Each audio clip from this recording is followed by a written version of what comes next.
News just coming in. 58 students of Karnataka Public School have been suspended in Shivamogga district.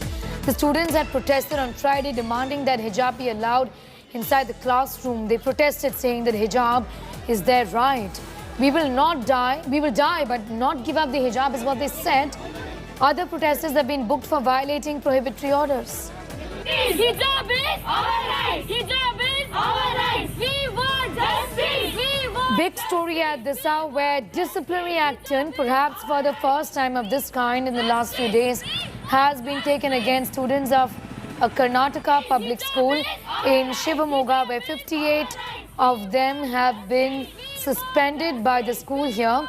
Students, remember, were protesting on Friday, pictures of which you see on your screens, and they had said that they will die but not take their hijab off. They also said that hijab is their right. Also, action in fact has been taken against others also for violating prohibitory orders. Nolan Pinto is getting asked more details on that story. Nolan, perhaps this is the first time in the last few days or so that such serious disciplinary action has been taken, and that too against a big group of students there. Well, in fact, Sneha, this is the action that's been taken. This is a taluk in Shivamogga district, which is about 70 to 90 kilometers from the main town in Shiralakoppa taluk. Now, what we are hearing from our sources is that for the past 3 days, the Tahsildar, the local police, the school administration have been trying to inform these students that there is a law, basically the Karnataka Interim High Court. So till the High Court comes out with its order and finality, they will not be allowed to enter the class wearing their hijab. So we do not know whether they were wearing it earlier, whether they were allowed. As of now, what we are told is that when they started to protest, saying that it is our right to enter, we will give up our lives, but will not give up wearing the hijab.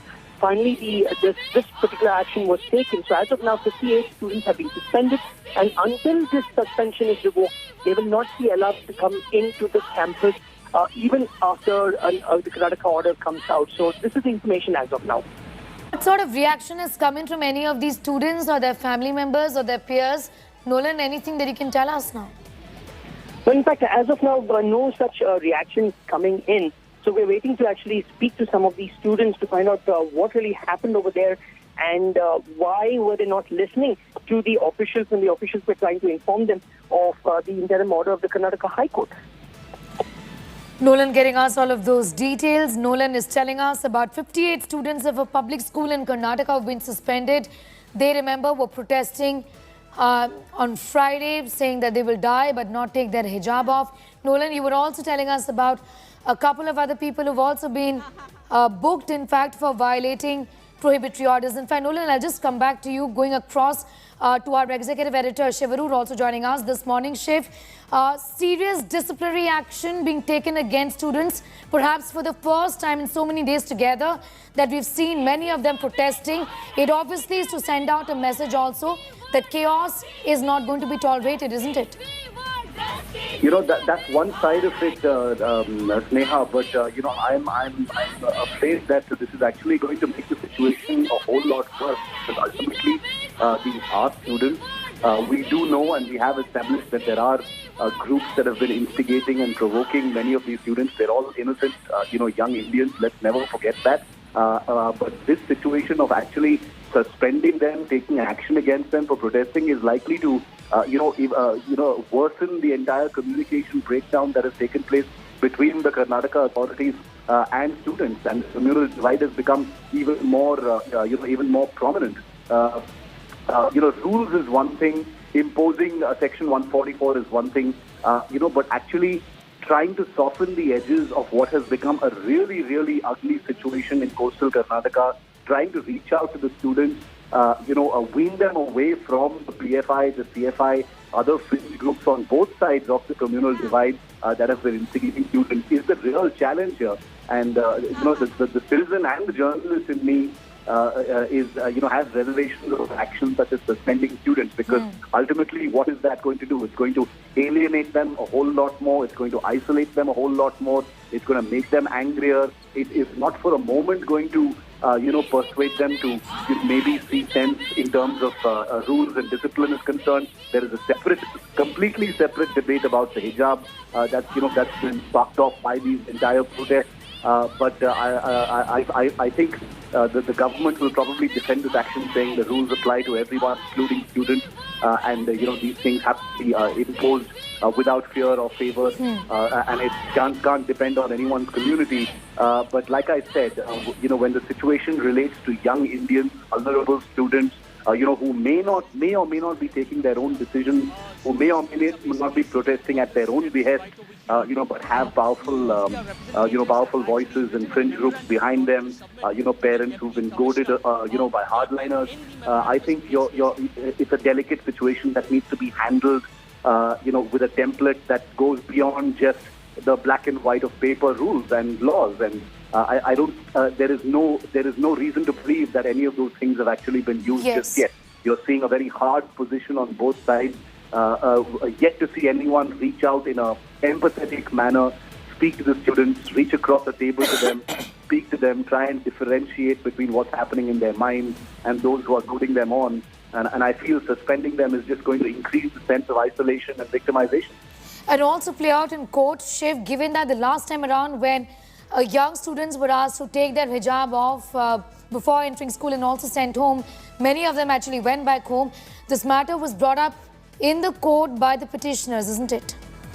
That's correct. This whole thing is playing out in court, and with an increasing sense of anxiety, all sides, the students, their parents, college authorities, law and order personnel, the government, of course, is watching how this case is meandering through court. Of course, due process has to take place, in a courtroom, Sneha, but it's taken many, many days. Today happens to be the 49th or the 50th day, since India Today actually brought this story to national attention. We set the agenda with this story, and look at how big it's become. The number one big news story of 2022 is not the elections. It's actually, this hijab controversy in coastal Karnataka. Who could have thought that something that started off with six students in Udupi would become, the biggest national story covered by every single national, news agency.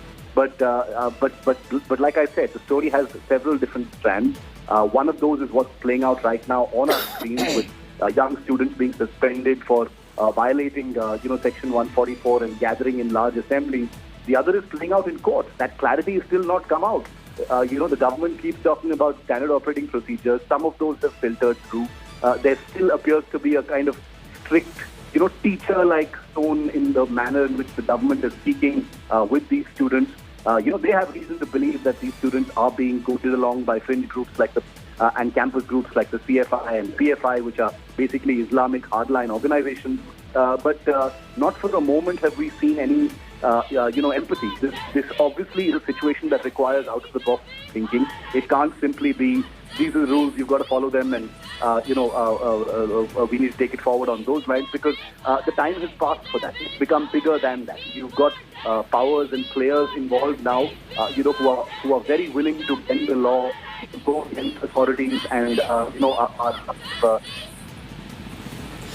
All right, we'll go back to Shiv once again in a bit from now. Meanwhile, my colleague Nagarjun Dwarkanath is getting us more details. He joins us live from the capital city of Bengaluru. Nagarjun, any word from the school administration on why they took this sort of action against students? Because protests have been going on everywhere in the state of Karnataka. Many of these students have been protesting, but pulling up people and booking them for violating prohibitory orders since Section 144 was imposed, and taking action of this nature, disciplinary action against these young women.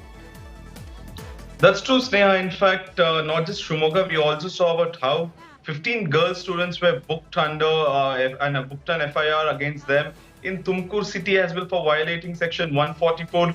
Remember, most of the districts in Karnataka have implemented 144 to maintain law and order. So Tumkur also, we saw FIR lodged against students, and now in Shiralakoppa, a taluk in Shivamogga district, we have seen students being suspended for violating the school norms. In fact, what we are picking from the sources is that the principal and the school authorities, college authorities tried talking to the students for the last 3 days, and the students wouldn't budge. As a consequence of that, they have been suspended. Over 50 of them is what we are being told. We are yet to hear from the administration minister or the education minister. We'll be getting the reactions through the day. But however, some harsh decision taken by the school authorities that 58 students have been suspended. Till the suspension is revoked, they won't be allowed to enter the campus.